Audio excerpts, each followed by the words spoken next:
มาทุกคนมื้อนี้ข่อยสิมาฝากถึงสำหรับคนที่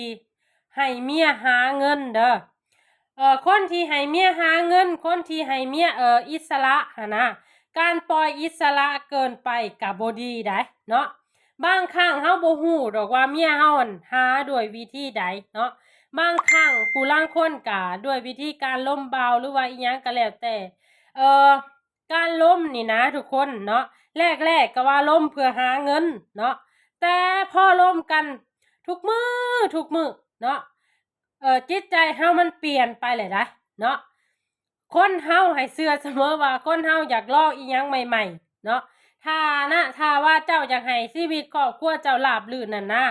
เจ้าบ่ให้เมียเจ้าหาดีกว่าเนาะเจ้าหาเองดีกว่าถ้าอยากให้ครอบครัวมันราบรื่นแต่ถ้าว่าเมียหานี่มันก็จะเสี่ยงแน่เนาะทุกคนมันจะเสี่ยงแน่อันนี้เห็นมาแล้วจึงได้เว้าเป็นเนาะ